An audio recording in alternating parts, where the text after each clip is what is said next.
What's up, you guys? Today I am going to be bringing you a short series that is going to challenge your balance, ankle stability, so super important for runners or athletes that play a sport where they need to change direction without spraining their ankle, which I feel like no one wants to sprain their ankle. And we are going to be using the lovely bala bangles today, or at least I am. You can also use hand weights if you would like to. I know in the past I've talked about the bala bangles and how I prefer hand weights over them when I'm working my arms. Today, it's kind of one of those tricky, sneaky ones where I actually am just doing the arms to be a distraction for my balance, proprioception. So really the focus here, the goal is ankle stability and foot strength. So that's why I'm opting for my bala bangles. If you are new to my page, my name is Laura. I am a personal trainer and certified Pilates instructor, and every week I bring new videos to my channel that have to do with wellness tips, fitness tips, little mini workout clips that are either personal training style or Pilates inspired. Today we are going to be doing a Pilates series, and if that sounds like it's something that's up your alley that you're interested in, go ahead and hit that subscribe button and ring the bell so you can get notified when I put up new videos. So like I mentioned, we are going to be doing an arm series. It is going to be standing, and you will just need light weights. So whether that's the 1 or 2 pound bala bangles or whether you're using 2 pound hand weights, you will be fine.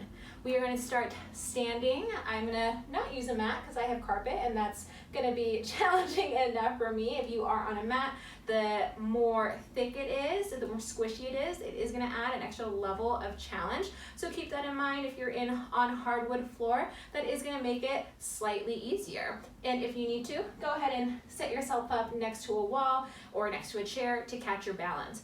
We are going to get started in what's called Pilates V. So that is going to be heels together, toes apart. I'm going to stand profile to you guys, so I'm turned around right now. So we have the heels together, toes apart position. And as I squeeze my legs here, I'm making that connection come from actually above my knee bone. So I'm emphasizing more of this inner thigh, upper inner thigh area for the duration of this series. Once you've got that connection, I want you to take your hands up to your eyebrows, like you're gonna give someone a little salute, and see if you can rise up onto your tippy toes without disconnecting those heels. Notice how your bottom, your glutes turn on as that happens, especially if those heel bones stay together here. And now, shoulders down, elbows wide. I want you to press your hands forward onto an angle, like the corner of the ceiling, and then bring it right back in. And remember, we're on our tippy toes here. Press away. As your hands can get away from you, your center of balance changes. So you might find it a little bit more challenging to keep standing on your tippy toes. I want you to also think about, as you're moving your arms forward and back here, that you have equal weight across your big toe to pinky toe here. And you're trying to keep those heels connected. And if you're having a hard time keeping your heels connected, because sometimes our skeletal systems are different from person to person, think about those knee bones, those thigh bones being connected here. And you could even add in a slight bend to make it a little bit easier to get connected into your bottom. I want you to feel your glutes and not your thighs. So pick the variation that works for you.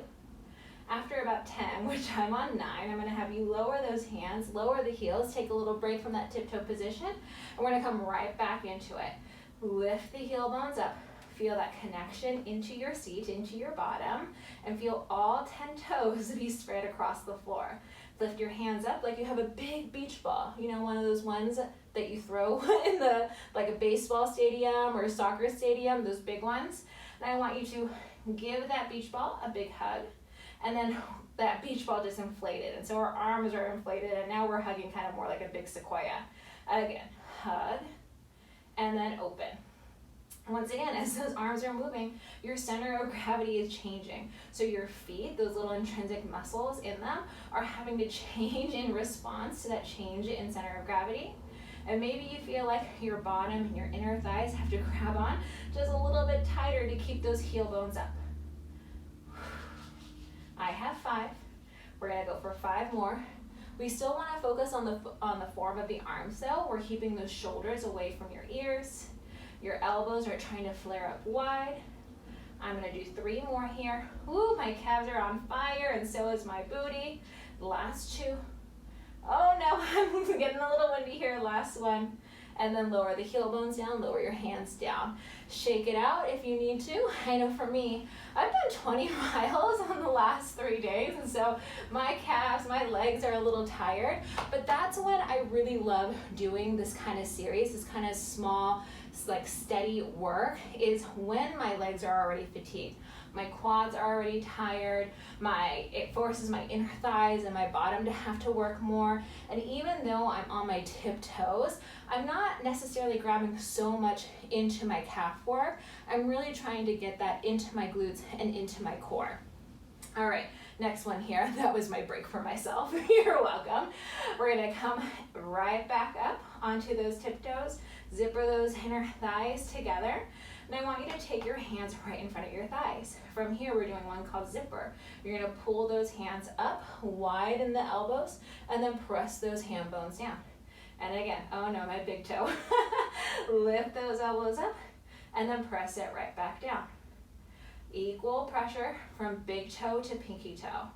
So here, depending on if you tend to pronate or supinate, once you get tired in your feet and your calves, when we get further along this series, you're gonna notice that those feet are gonna go into the tendencies that you tend to dominate in, that you're a little bit stronger in. So I felt my big toe lift, so I have to be a little bit more cognizant of pressing that big toe down, and it also helps me get more connected to my inner thighs. Surprise, surprise. I personally don't like to use those, don't know why. And that's because I tend to put more pressure through my pinky toe. I do tend to supinate in my feet. That's something that I've been trying to correct to help prevent injury, pressure through my knee and through my hips. Last one here for 10. Lower the hands on down, lower the heels on down, take a little rest. And so you don't have to be super up high on your tiptoes. You're not aiming for like a ballerina releve position. We're more focused on, like I said, keeping that equal pressure between your big toe to your pinky toe, so we can strengthen through the arch of your foot, strengthen your ankle stability so you're feeling less rocky, less shaky, less windy there, and then also trying to bring balance into the strength of your calves. So I would say, that most people tend to be a little bit stronger in their lateral gastroc. You have 2 heads to your calf, medial and lateral, but I feel like that's just like my gut telling me that. I don't actually know statistically if all of my clients are more strong in their lateral gastroc, so I'll have to get back to you on that. Moving on to our next one, come back up into that releve position. Take your hands knuckle to knuckle in front of your chest. And we're gonna box here. From here, press one hand out, bring it in, and then the other hand out, and bring it in. Ooh, now, from the first one to this last one that we're doing, I can really feel a strong connection into my seat, into my glutes. As I come in with my weights, I'm really getting my knuckles connecting into the sternum, into my chest, and thinking about my elbows being lifted wide, while my shoulders are being down. So like I said, the arms are a distraction for the ankles, but for some reason with this one, my booty's got it, and technically the unilateral is a little bit more challenging. Oh, I just looked at the camera and my balance got windy. We're here for 4, 3, 2, and 1, and then lower those heels on down and lower your hands. Awesome job, you guys. So that's just a series of 4 exercises that you can use to strengthen your shoulders, strengthen your arms, your core, as well as getting some sneaky leg work in there. Inner thighs, glutes, working on your feet and ankle stability as well. Go ahead and drop down in the comments below which one was your favorite exercise. And if you like this exercise, go ahead and give it a thumbs up so that I know that you liked it and I can continue making content just like this one for you. If you have a special request on an exercise series that you would like to see, a prop that you would like to work with, leave it in the comments or find me on Instagram and shoot me a DM, and I would love to hear more about what you guys want to see on here. here. I also would love to see your sweaty selfie or even a video screenshot of you doing this series. I love being able to share what I do to those all around the world. It would make me so happy to see that I brought value to you. And once again, if you guys love these videos, you guys like these videos, go ahead and hit that subscribe button and ring the bell so that you can keep seeing my videos and keep learning and growing strong together. Have a good one, you guys. I'll see you later.